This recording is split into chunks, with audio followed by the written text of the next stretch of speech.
That piece of junk doesn't belong in my classroom. Professor Harrison's voice sliced through the morning silence at Whitmore Conservatory.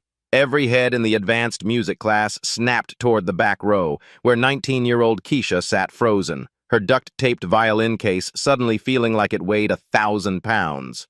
Harrison strode over, picked up her case with 2 fingers like it might infect him, and held it high for all 25 students to witness. The silver tape caught the fluorescent lights as he rotated it slowly, deliberately. Class, observe what happens when people mistake enthusiasm for preparation. He dropped the case onto her desk with a loud thud. Custodial supplies are kept in the basement, dear. Perhaps that's more your speed. Nervous laughter rippled through the room. Keisha's hands trembled as she stared at her grandmother's violin case, the same case that held 30 years of church hymns and her only shot at proving them all wrong. Have you ever been dismissed as worthless before anyone saw what you could really do? The marble halls of Whitmore Conservatory echoed with the sound of perfection. Behind every practice room door, scales climbed toward heaven with mechanical precision. Steinway grand pianos worth more than houses sat like altars in soundproof chambers. Oil paintings of dead white composers gazed down from walls that had witnessed a century of musical excellence and carefully maintained exclusivity. Keisha Williams had walked these halls for 3 months now, but they still felt foreign. Her worn sneakers squeaked against floors polished to mirror shine. Students glided past her, carrying violin cases that cost more than her family's monthly rent. Their conversations peppered with words like summer in Vienna and daddy's connections at Lincoln Center. She clutched her grandmother's violin case tighter. The duct tape Rosa had applied 2 years ago was starting to peel at the edges, revealing the original brown leather underneath. Each morning, Keisha ran her fingers over those silver strips before entering the conservatory, whispering the same prayer her grandmother had taught her. Let this music speak louder than their money. 3 hours ago, she'd been elbow-deep in greasy dishwater at Murphy's Diner, scrubbing plates until her knuckles cracked. The smell of bacon grease still clung to her hair despite the quick shower in the conservatory's student facilities. She worked the breakfast shift every day, 4 a.m. to 8 a.m., then rushed across town to make her 9 o'clock music theory class. Her scholarship covered tuition, but everything else fell on her shoulders. Books, sheet music, rosin for her bow. The monthly payment on the tiny studio apartment she shared with her younger brother Marcus, who was counting on her success as much as she was. The violin case had been Rosa's most treasured possession. Keisha remembered watching her grandmother polish the worn leather every Sunday morning before church service, treating it with the same reverence other families reserved for family Bibles. Inside rested a 1960 Heinrich Roth violin modest by conservatory standards, but it had sung hymns that moved congregations to tears for 30 years. "This violin knows how to pray, baby girl," Rosa used to whisper as she tuned the strings in their cramped Baltimore row house. "It's got more church services in its wood than most people got in their hearts." Rosa had saved for 8 months to buy that violin from a retiring church musician. $15 a week, hidden in a coffee can behind the flower. When she finally held it for the first time, she cried, not from sadness, but from recognition. The instrument fit her like it had been waiting. Keisha learned to play on YouTube at 3 in the morning, her laptop balanced on her windowsill, grandmother's violin muted with a practice attachment so the neighbors wouldn't complain. While other conservatory students had private lessons and summer camps, she had grainy tutorial videos and Rosa's voice echoing in her memory. Feel the music before you play it, child. Let it live in your chest first. By age 16, she could play Vivaldi's Four Seasons from memory. By 17, she'd mastered Bach's Partitas. By 18, she was performing Paganini's Caprices in her bedroom, bowing with precision that would make professionals weep if they could see past the duct tape on her case. The calluses on her fingertips told 2 stories. The deep grooves from violin strings spoke of countless hours practicing scales and etudes. But the burns and cuts came from the restaurant work proof of the price she paid for each hour of musical study. Her practice schedule was carved from exhaustion. After her shift at Murphy's and a full day of classes, she claimed whatever practice room stayed unlocked latest. Sometimes she played in stairwells when the official rooms were occupied by students whose parents could afford private practice time. The conservatory's practice rooms intimidated her at first. Steinway uprights that responded to the lightest touch. Acoustics designed by architects who understood how sound should live and breathe. But Rosa's violin had learned to sing in fellowship halls with cracked ceilings and folding chairs. It could make music anywhere. Last month, her work supervisor at Murphy's offered her full-time hours. "Forget that fancy music school," he'd said, grease staining his apron. "You got good hands for real work." The temptation was real. Full-time meant steady money, an apartment without roaches, maybe even violin lessons for Marcus. But Rosa's final words haunted her dreams. "Don't let anyone silence your song, baby girl." This violin's got more music left in it. The conservatory's financial aid office had made their position clear. Academic probation meant losing her scholarship. One failed class, one semester below their standards, and she'd be back to washing dishes permanently. Professor Harrison's advanced music theory wasn't just a requirement. It was her last bridge to the future Rosa had died believing in. She'd researched Harrison before the semester started. 15 years as department chair. Connections to every major symphony on the East Coast. Students called him the gatekeeper because his recommendation could launch careers or end them with equal efficiency. But the research hadn't prepared her for his particular brand of cruelty. The way his eyes skipped over scholarship students during discussions. How he praised students for observations that weren't particularly insightful, as long as they came from the right families. The subtle comments about musical pedigree and proper preparation. Keisha had watched him dismiss talented students whose only crime was playing instruments that didn't cost enough. She'd seen promising musicians transfer out after one semester of his systematic discouragement. But she also knew what her grandmother's violin could do when given the chance to speak. As she sat in Harrison's classroom that morning, violin case balanced across her knees like a shield, she felt Rosa's presence in the worn leather beneath her palms. 30 years of Sunday mornings lived in that wood. Hundreds of hymns that had lifted spirits and healed hearts. The prayers of elderly church ladies who'd never heard of Paganini but understood music's power to transform. The mini-stakes were crystal clear. Fail this class, lose the scholarship. Lose the scholarship, lose the only shot at proving that music belonged to everyone, not just those who could afford to package it properly. Her phone buzzed with a text from Marcus. "Kick ass today, sis." Grandma's watching.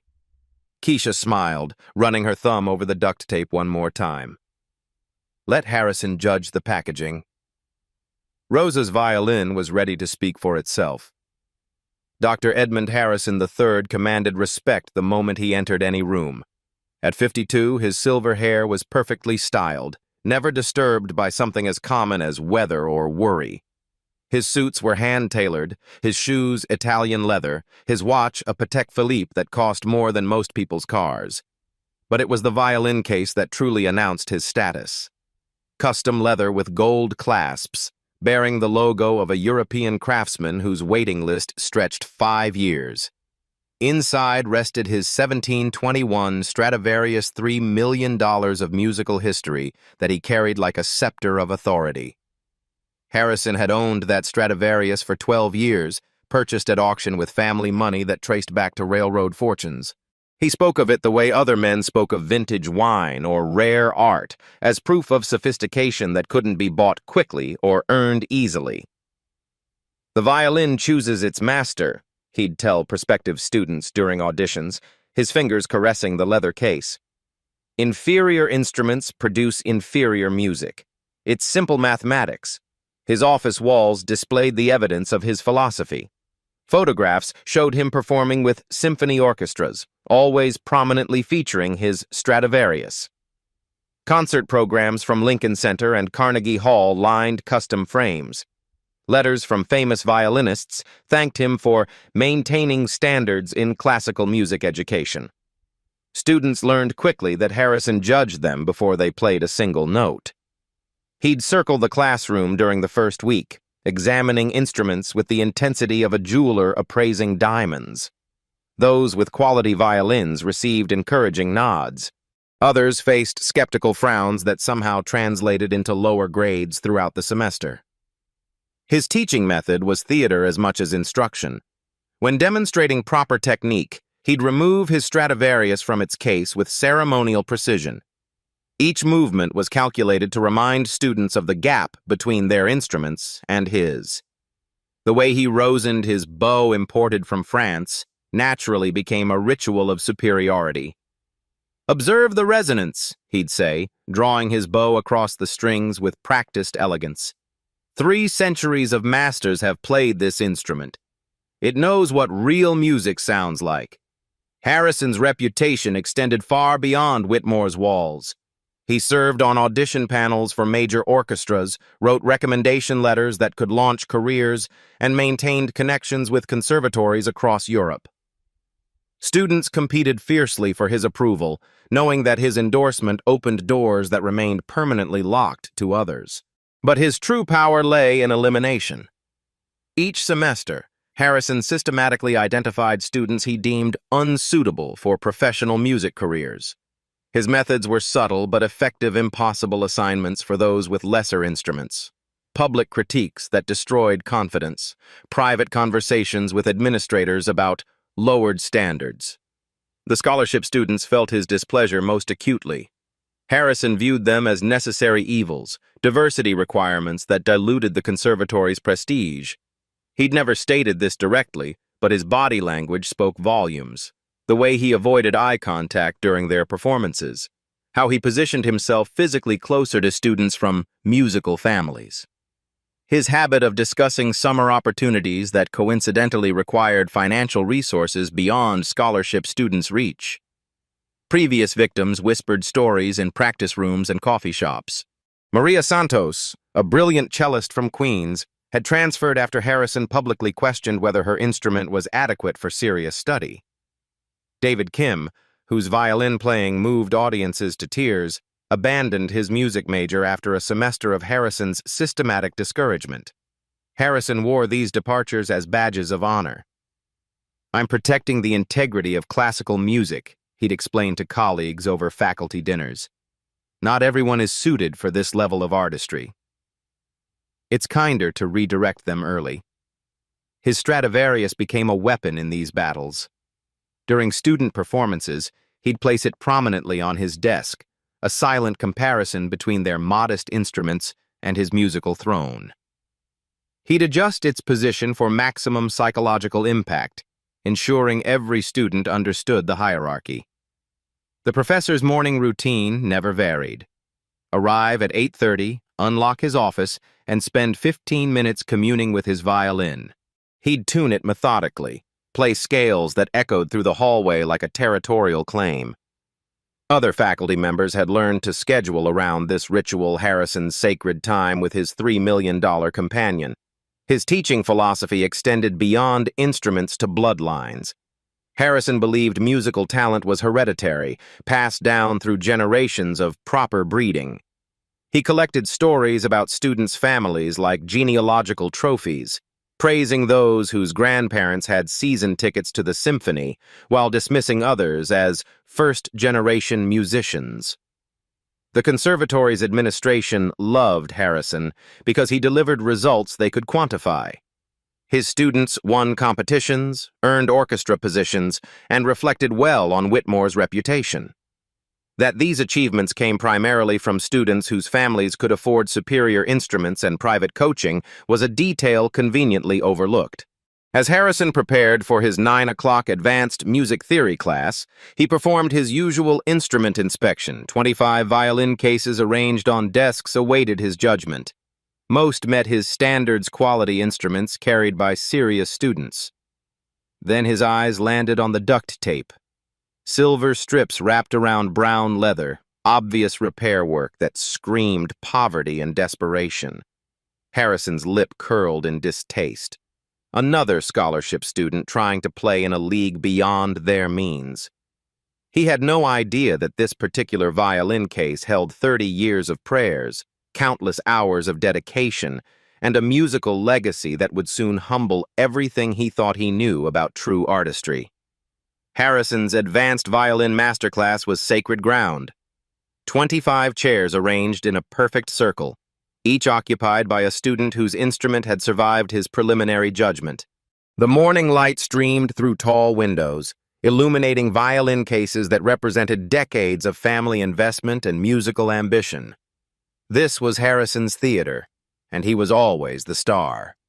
He moved through the circle like a general inspecting troops, pausing at each desk to examine the instruments that would determine his students' worthiness. The ritual had remained unchanged for 15 years, a methodical assessment that separated the serious from the pretenders. Quality violin cases gleamed under his scrutiny. German craftsmanship, French design, Italian heritage, each told a story of families who understood what classical music demanded. Harrison nodded approvingly at familiar brands, his fingers tracing quality leather and polished hardware. Then he reached Keisha's chair. The duct tape caught the light like a neon sign announcing poverty.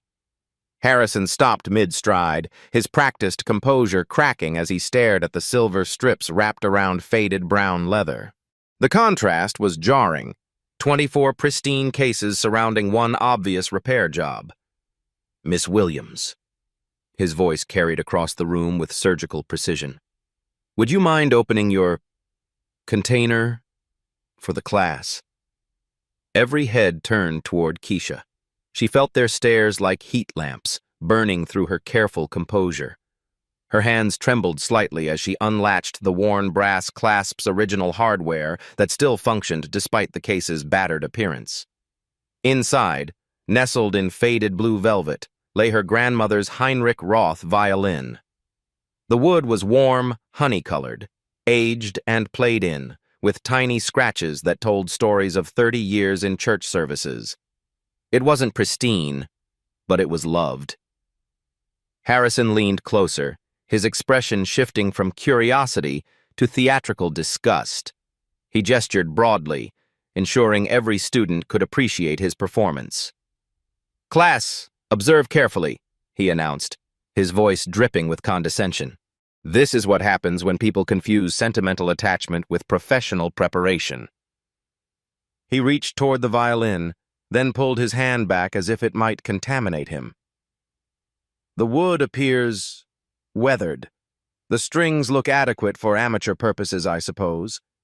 But this is Whitmore Conservatory, not a community center."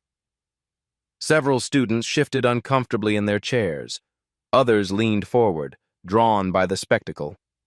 Harrison was just getting started. "Tell me, Miss Williams, where did you acquire this instrument?" He pronounced the word like it tasted bitter. "Estate sale? Pawn shop? Perhaps someone's attic?"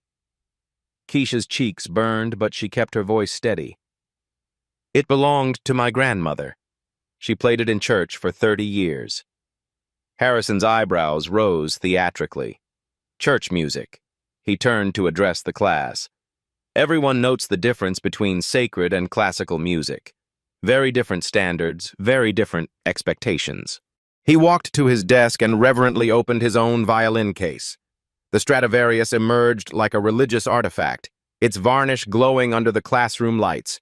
300 years of perfection, lovingly maintained and astronomically valuable. "This instrument," Harrison said, lifting the Stradivarius with ceremonial care, "has been played by masters for centuries. It understands what sophisticated music requires. The wood has absorbed decades of proper technique, correct intonation, refined interpretation. He cradled the violin like a newborn, ensuring every student appreciated its beauty. Each component was crafted by Antonio Stradivari himself. The spruce top, the maple back, the ebony fingerboard, all selected for optimal resonance and projection." Harrison's eyes found Keisha's. Can your grandmother's church violin produce conservatory-level sound? Can it handle the technical demands of advanced repertoire? Does it even stay in tune under performance pressure? The room fell silent except for the tick of the wall clock. 25 students held their breath, caught between embarrassment for Keisha and fascination with Harrison's cruelty. Perhaps, Harrison continued, placing his Stradivarius back in its case with exaggerated care, you'd like to demonstrate what your violin can accomplish. Show us the musical possibilities of bargain bin instruments. He gestured toward the center of the circle. Please, Miss Williams, share with the class what 30 years of church services have taught your grandmother's violin. Keisha felt the weight of every stare. Some students looked sympathetic, others curious, a few openly skeptical. This was Harrison's trap fail publicly and confirm his prejudices or attempt something ambitious and risk humiliating herself. What would you like me to play, Professor? She asked quietly. Harrison's smile was sharp as a blade. Something within your instrument's capabilities. Perhaps a hymn? Amazing Grace would be appropriate, given the circumstances. The insult landed perfectly. 25 students understood the implication church music for church violins, simple melodies for simple instruments. But Harrison wasn't finished. He walked closer, towering over Keisha's chair. Unless, of course, you believe your grandmother's violin can handle serious classical repertoire. Bach, perhaps? Brahms? Something that requires actual technique? His voice carried a challenge wrapped in mockery. What do you say, Miss Williams? Do you dare attempt real music on that relic? Or shall we move on to students with proper instruments? The gauntlet was thrown. 25 students waited. Harrison's trap was perfect, except he had no idea what was about to crawl out of that duct-taped case and change everything he thought he knew about music. Keisha's mind raced between doubt and defiance. The weight of 25 stares pressed down on her shoulders like a physical force. Harrison's challenge hung in the air, sharp and cutting, designed to make her retreat into embarrassment and surrender. She looked down at her grandmother's violin, its honey-colored wood worn smooth by decades of loving hands. Rosa's voice echoed in her memory, clear as Sunday morning bells. This violin don't know about money, baby girl. It only knows about heart. Her fingers traced the edge of the case, feeling the familiar texture of aged velvet. How many times had she watched Rosa perform this same ritual? Opening the case with reverence, lifting the violin like it contained pieces of heaven, positioning it under her chin with the confidence of someone who knew exactly what magic was about to happen. The room was so quiet she could hear her own heartbeat. Harrison stood there smirking, arms crossed, probably already composing the story he'd tell colleagues about another scholarship student who'd finally been put in her proper place. But Keisha remembered something else. Last month, alone in practice room C at 11 p.m., she'd played Paganini's Caprice number, 24 so beautifully that a janitor had stopped in the hallway to listen. The same piece that made professional violinists weep. The musical equivalent of climbing Mount Everest with bare hands. She thought about Marcus, probably sitting in his high school chemistry class right now, telling his friends about his sister, who was going to be a real musician someday. About Rosa, who'd worked double shifts at the hospital laundry to save $15 a week for 8 months to buy this violin. About every early morning at Murphy's Diner, every aching finger, every sacrifice that had led to this moment. Harrison cleared his throat impatiently. Miss Williams? We're waiting. Keisha stood slowly, her grandmother's violin case cradling 30 years of prayers and possibilities. She looked directly at Harrison, her voice steady despite the tremor in her chest. Professor Harrison, I'd like to play Bach's Chaconne in D minor. The reaction was immediate. Audible gasps from several students. Someone whispered, Is she crazy? Another murmured, That's impossible. Harrison's eyebrows shot toward his hairline. The chaconne was legendary 15 minutes of the most technically demanding solo violin music ever written. Professional violinists spent years preparing for it. Some never attempted it at all. "My dear girl," Harrison said, his voice dripping with false concern, "that piece requires years of proper training with proper instruments. Perhaps something more realistic." Keisha lifted her grandmother's violin from its case, feeling the wood's familiar warmth against her palm. She looked at Harrison one final time. "I understand the risk, Professor. But my grandmother always said this violin has more music in it than most people have prayers in their hearts." She positioned the violin under her chin. "I'd like to try." Keisha raised her grandmother's violin to her chin, the worn wood settling against her collarbone like it had found its home. The room held its collective breath. 25 students, 1 professor, and 30 years of church prayers, all suspended in the moment before sound would either vindicate or destroy everything. She closed her eyes, drew her bow across the G-string, and changed the world. The first note of Bach's chaconne emerged from Rosa's violin like a whispered prayer given voice.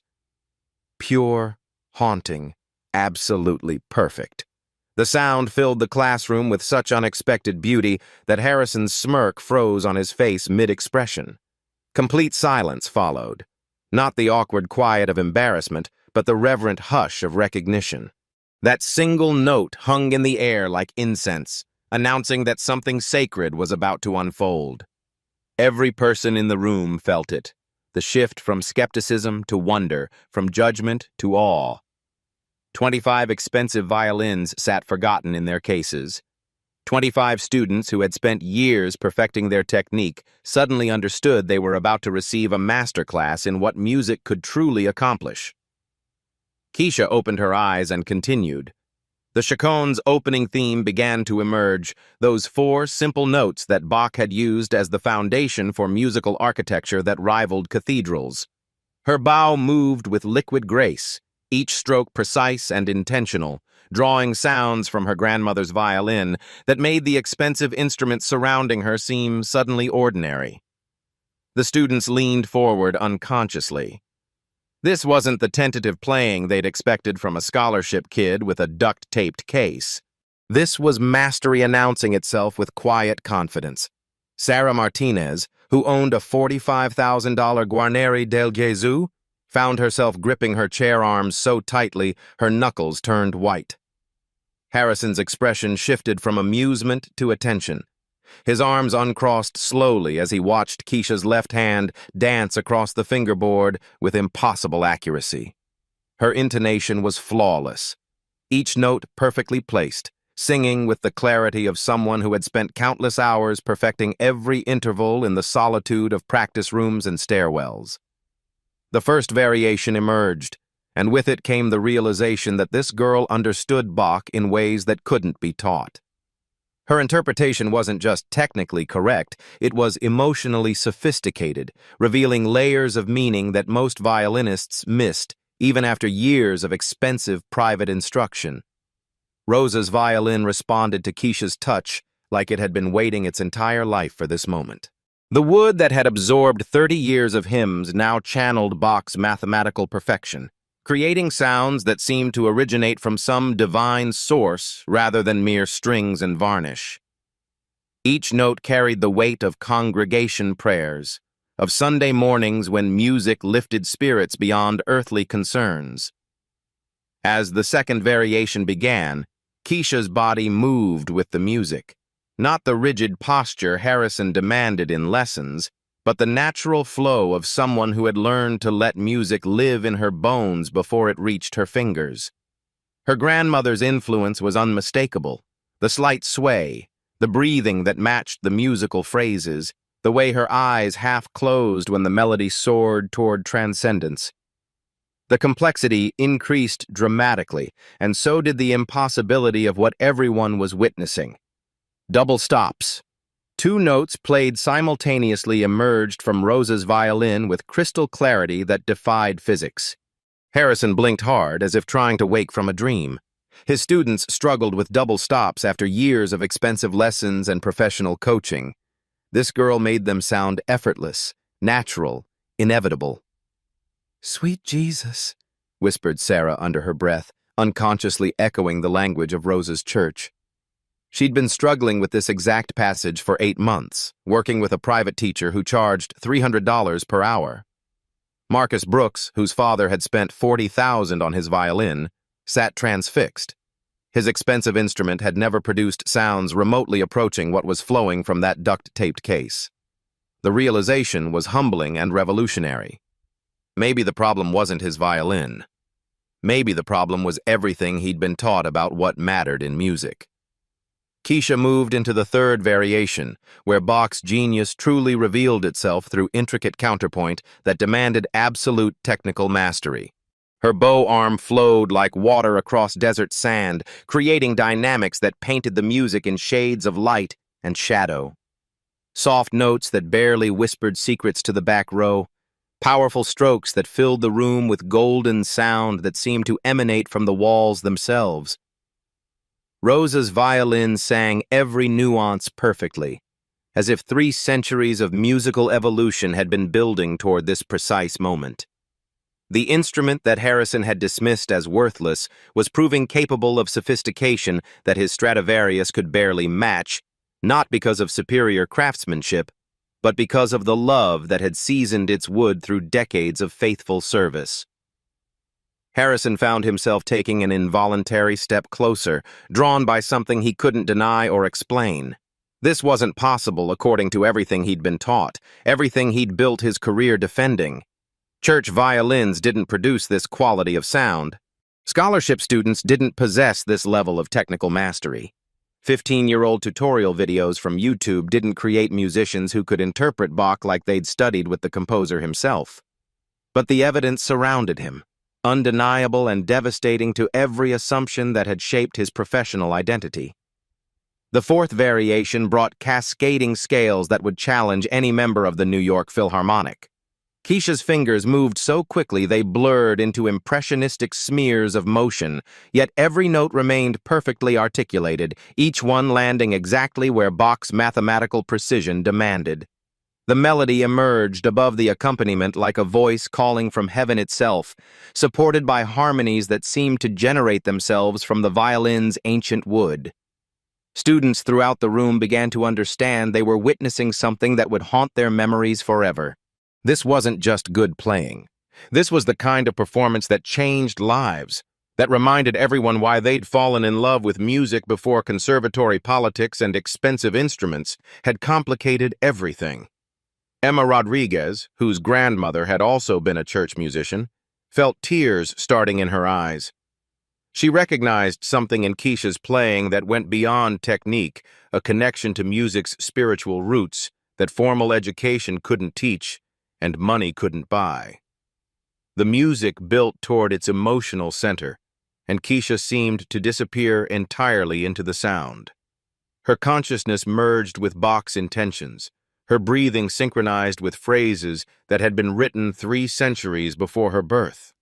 Her heartbeat matched the underlying pulse that drove the entire structure forward. 30 years of Rose's prayers flowed through her fingers, transforming mathematical precision into pure spiritual expression that transcended every boundary between sacred and secular music. Harrison's hands trembled slightly as he watched his entire worldview crumble in real time. In 30 years of teaching at conservatories from Boston to Vienna, he'd never heard a student, any student, regardless of their instrument's pedigree or price tag play, with this combination of technical perfection and emotional depth. The girl he'd dismissed as unworthy was delivering a performance that humbled everything he thought he understood about musical excellence. The fifth variation exploded with virtuosic fireworks that made several students gasp audibly, their surprise echoing off the classroom's acoustic perfect walls. Lightning fast runs up and down the fingerboard, executed with the precision of a master surgeon performing life-saving operations. Rose's violin responded to every impossible demand. its voice growing stronger and more confident with each passing phrase, as if decades of accumulated music were finally being released in one transcendent moment. "How is this even possible?" whispered James Park, whose parents had remortgaged their house to afford his conservatory education and professional-grade instrument. Keisha moved into the contemplative sixth variation, where Bach's genius turned inward toward meditation and introspection. Here, technique serves emotion rather than dominating it. Each note carried weight, meaning, the accumulated wisdom of centuries of human experience distilled into pure sound. Rosa's violin sang with a voice that seemed to understand suffering, hope, redemption. All the themes that had filled those 30 years of church services where music served as a bridge between earthly pain and heavenly promise. The room had transformed completely from a classroom into something approaching sacred space. Music, this honest, this pure, this connected to fundamental human experience, demanded reverence from everyone privileged enough to witness it. Harrison felt his chest tightening, not from anxiety, but from the overwhelming recognition that he was experiencing art in its most essential form. Harrison felt something fundamental cracking inside his chest, not just his prejudices about instruments and students, but his entire understanding of what music could accomplish when freed from institutional constraints and social expectations. This girl, with her grandmother's worthless violin, was creating art that transcended every category he'd spent his career defending and enforcing. The seventh variation brought technical challenges that would break most professionals who'd spent decades perfecting their craft.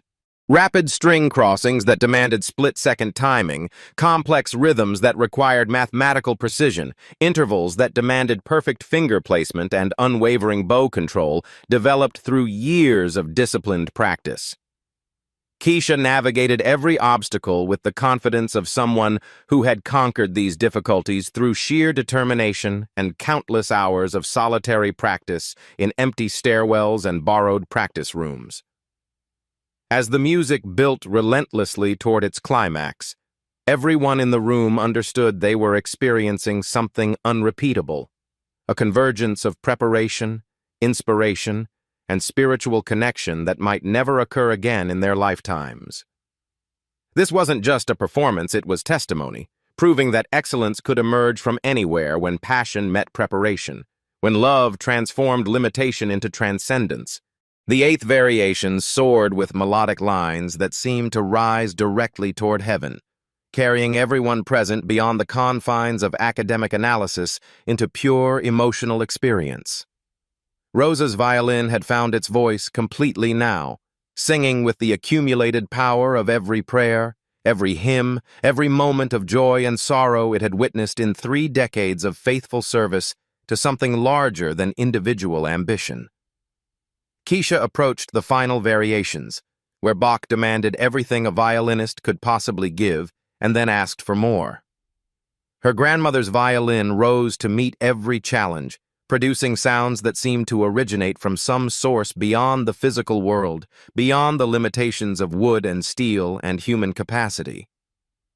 The room held its breath as she prepared for the most demanding passage, a section that required split-second timing, perfect intonation, and bow control that bordered on supernatural. Professional violinists spent years building toward attempts at this music. Keisha paused for just a moment, her bow hovering above the strings like a conductor's baton before a symphony's finale. In that silence, Rosa's voice echoed one final time.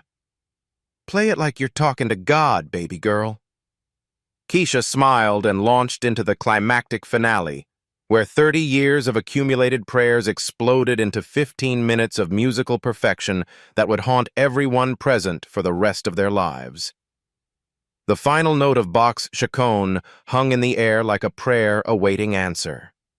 Keisha lowered her grandmother's violin slowly, her bow arm still trembling from the intensity of 15 minutes that had just rewritten everyone's understanding of what was possible. Silence.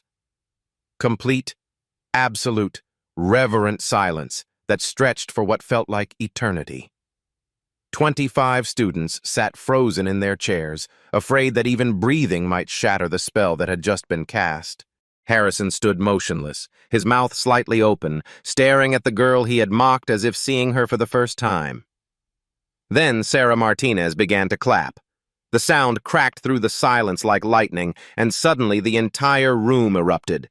Not polite conservatory applause, but thunderous, overwhelming ovation that shook the windows and echoed down the marble hallways. Students leaped to their feet so quickly their chairs scraped against the floor, creating a percussion section for their celebration. "Oh my God!" Emma Rodriguez shouted over the noise, tears streaming down her face. "That was incredible!" "I've never heard anything like that," Marcus Brooks added, his expensive violin forgotten as he applauded until his palms stung. The noise was deafening. Students who had snickered at Keisha's duct-taped case now fought to get closer, their faces shining with genuine awe and respect. James Park, whose parents had sacrificed everything for his musical education, was wiping his eyes with the back of his hand. Harrison remained frozen in place, his face cycling through emotions like a broken slideshow. The man who had built his reputation on dismissing unsuitable students had just witnessed the most beautiful performance of his 30-year career emerge from everything he claimed couldn't produce real music. Color drained from his cheeks as the full impact hit him. His entire philosophy instruments determine ability. Breeding determines talent. Price tags predict performance had just been obliterated by a 19-year-old girl with a violin her grandmother bought from a church musician. "Professor Harrison?" Sarah called out over the continuing applause. "Have you ever heard the chaconne played like that?" Harrison's mouth opened and closed soundlessly. The professor who always had answers, who controlled every classroom conversation with iron authority, couldn't form words. His hands, which had caressed his $3 million Stradivarius with such reverence, now hung uselessly at his sides. Keisha carefully placed her grandmother's violin back in its worn case, treating it with the same respect Harrison showed his precious Stradivarius. The duct tape that had seemed so shameful minutes ago now looked like battle scars on a warrior's armor, evidence of love, dedication, and countless hours of faithful service. The applause began to die down, but the energy in the room remained electric. Students gathered around Keisha's chair, abandoning their own expensive instruments to examine the violin that had just humbled everything they thought they knew about music. "How long have you been playing?" Emma asked breathlessly. "Where did you study?" added Marcus. "Can you teach me that bowing technique?" Sarah pleaded. Harrison finally found his voice, though it came out as a croak. How did you... Where did that violin... The room fell quiet again, all eyes turning between the shattered professor and the girl who had just rewritten the rules of his classroom. Keisha looked up at Harrison with eyes that held no anger, no triumph, only quiet dignity. "My grandmother always said something, Professor Harrison." Her voice was steady, carrying clearly to every corner of the room. "She told me, it's not the violin that makes the music, baby girl. It's the love you put in the strings." She gestured toward her grandmother's violin resting peacefully in its duct-taped case. "This violin has 30 years of church services inside it. Countless prayers. My grandmother's heart. Sunday mornings when music lifts people beyond their troubles." Harrison winced as if her words were physical blows. "And you know what else, Professor?" Keisha continued, her voice gaining strength. "This garage sale violin?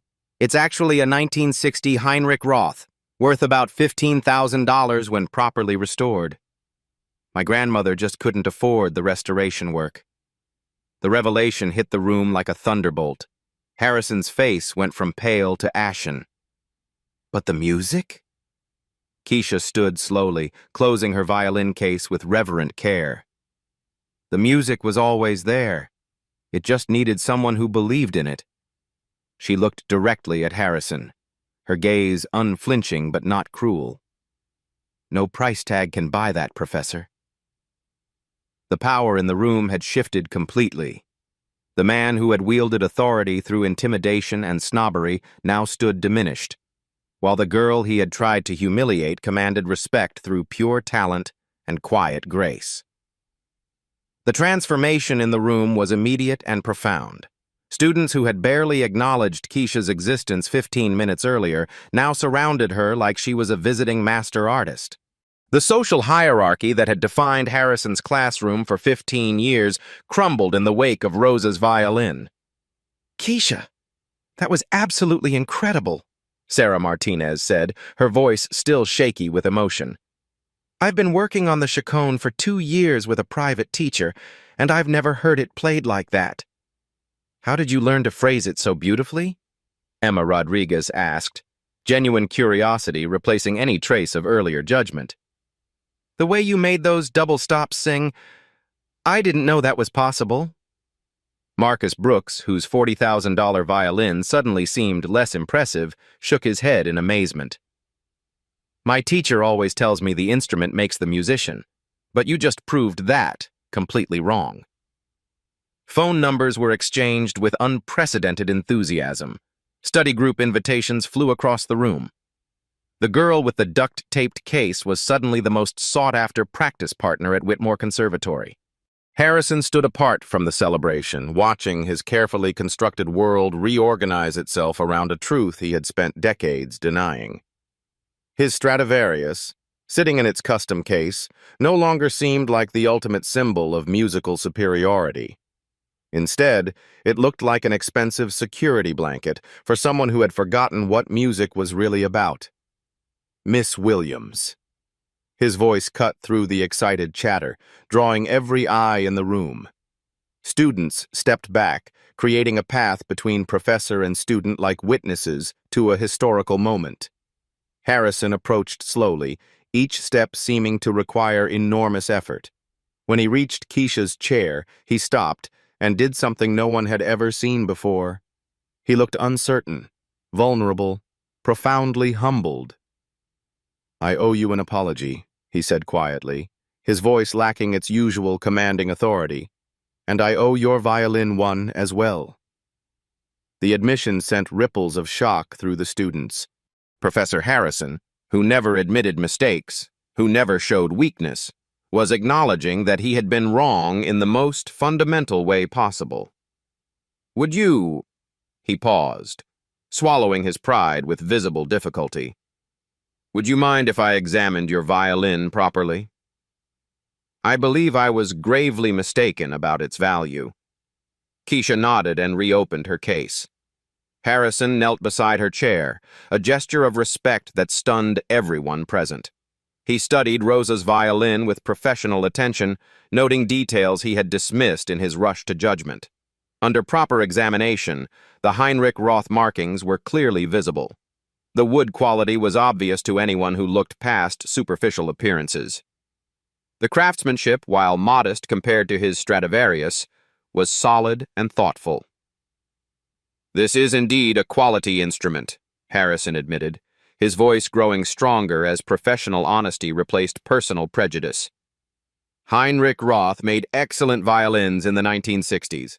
With proper restoration, new strings, bridge adjustment, professional cleaning, this could easily be worth $15,000 to $20,000.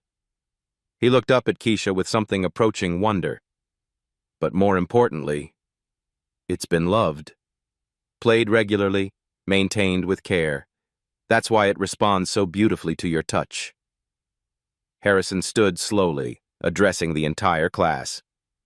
"I want everyone to understand what we've witnessed today. Musical excellence doesn't require expensive instruments or prestigious pedigrees. It requires dedication, passion, and respect for the music itself." The professor who had built his reputation on instrument snobbery was publicly dismantling his own philosophy. "Miss Williams," Harrison continued, "I have connections with several violin restoration specialists. I'd like to arrange for your instrument to receive professional attention at no cost to you. It's the least I can do."